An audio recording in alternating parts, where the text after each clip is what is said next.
परिपथ में लगे ए मीटर का पठन 2.5 एम्पियर है। परिपथ में 12 कूलम आवेश प्रवाहित होने में कितना समय लगेगा? देखिएगा यहाँ ध्यान से, क्या क्या दिया है। परिपथ दिया हुआ है बाबू, जिसमें बोल रहा है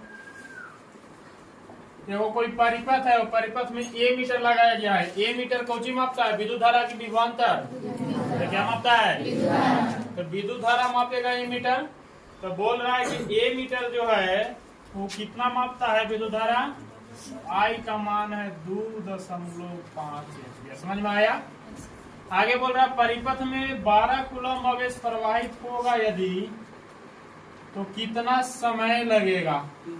टी का मान हमको निकालना है। तो लिखेंगे वी नो दैट, हम लोग जानते हैं कि, क्या जानते हैं? Q बराबर, अरे क्या होता है? Q बराबर आई टी। Q का मान दिया हुआ है, देखो तो कितना दिया हुआ है? कितना दिया हुआ है? I का मान 2.5 गुने टी। टी बराबर 12/2.5 होगा। अब ये हो जाएगा टी माने समय।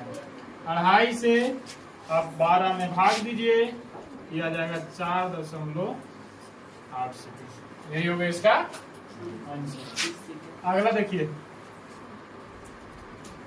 चौथा नंबर है कि यदि एक बल्ब से 2 मिनट तक 3 एम्पियर की धारा प्रवाहित होती है तो उसमें कितना आवेश प्रवाहित होगा? फिर लिखेंगे गिवन दैट, मतलब दिया है। क्या दिया है? कह रहा है क्वेश्चन, ये वो बल्ब है ओकरा से 2 मिनट तक, मतलब समय का मान कितना दिया हुआ है बाबू? अरे कितना दिया हुआ है? 2 मिनट।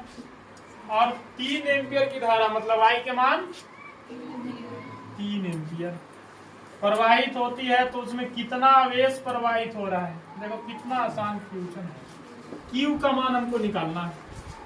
समय का मान है 2 मिनट, आई के मान है 3 एम्पियर, Q का मान निकालना है। अच्छा बताओ, समय का एसआई मात्रा क्या होता है? समय का एसआई मात्रा कोची में दिया है? मिनट में दिया है। कहने का मतलब कि इसको हम सेकेंड में बदलेंगे। 1 मिनट में कितना सेकेंड? 2 मिनट में 2 गुने 60 सेकेंड होगा कि नहीं होगा? मतलब कितना हो जाएगा? 120। अब लिख देंगे यहाँ से कि हम जानते हैं कि, क्या जानते हैं? हम जानते हैं Q बराबर आई टी। Q के मान हमको निकालना है। I के मान कितना दिया हुआ है? 3। और T का मान कितना दिया हुआ है? 120। Q कूलम में आएगा। तो Q बराबर बढ़ती है, मतलब कितना हो जाएगा आंसर? 360 कूलम। अगला देखिए, 5वां नंबर क्या कह रहा है? कह रहा है कि यदि किसी तार को खींचकर उसकी लंबाई को दुगना कर दिया जाए तो इस तार के प्रतिरोध की तुलना तार के प्रारंभिक लंबाई के प्रतिरोध से करें। देखो समझो, यहाँ पहले कह रहा है कि एक तार है, जैसे मान लो कि ये वो तार है।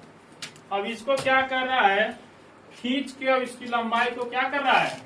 दोगुना कर रहा है। अच्छा बताओ, ये वो तार है बाबू, ठीक। और जब इसको हम खींच के लंबा करेंगे, इसी को खींचना है, अलग से इसमें जोड़ना नहीं। जब इसको हम लंबा करेंगे तो स्वाभाविक है कि पतला होगा। अरे पतला होगा,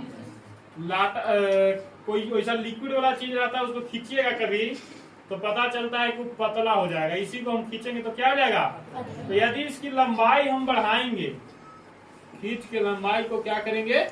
बढ़ाएंगे, तो ये जो क्रॉस सेक्शन एरिया है ये अपने आप घटेगा कि नहीं घटेगा? और जिस अनुपात में लंबाई बढ़ाएंगे उस अनुपात में क्रॉस सेक्शन एरिया भी घटेगा। कहने का मतलब यदि इसको हम दोगुना करेंगे तो इसका ई वाला क्षेत्रफलवा जो है क्या हो जाएगा? आधा हो जाएगा। अब देखो क्या कह रहा है, तो लिखेंगे पहले हम, माना कि तार की लंबाई अनुप्रस्थ काट का क्षेत्रफल, अनुप्रस्थ काट का क्षेत्रफल A तथा प्रतिरोध कितना है?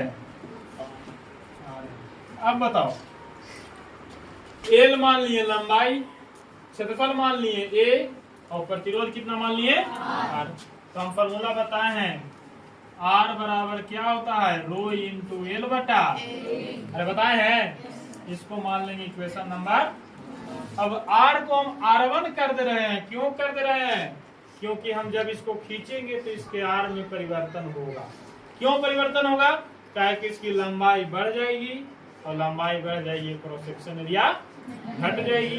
अब हम जानते हैं यदि किसी तार की लंबाई को बढ़ाते हैं तो तार का प्रतिरोध बढ़ता है, क्रॉस सेक्शन एरिया को घटाते हैं तो भी तार का प्रतिरोध बढ़ता है। अब देखो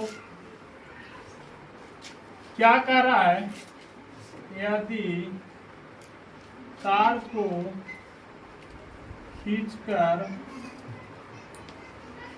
दोगुना किया जाता है, दोगुना करेंगे तो, अच्छा देखो, जब तार को हम खींच के और लंबा कर देंगे, दोगुना कर देंगे, तो एल जो है से क्या हो जाएगा, L2 जो है से 2L हो जाएगा, अरे नहीं होगा।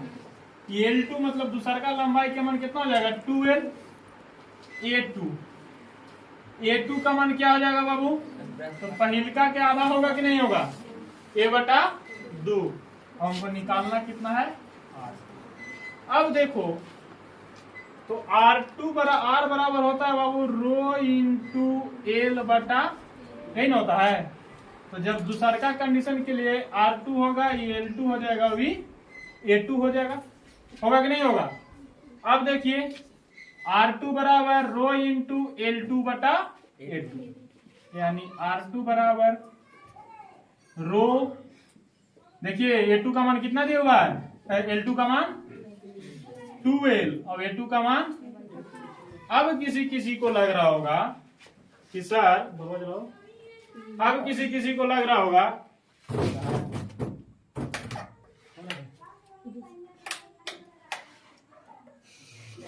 अब किसी को लग रहा होगा कि सर जब L बदल गया, A बदल गया, L बदल गया, A बदल गया, लेकिन रो क्यों नहीं बदला। तभी हम बताए थे कि रो कब बदलेगा, जब पदार्थ को बदल देंगे, पदार्थ की प्रकृति बदलेगा तभी रो बदलता है।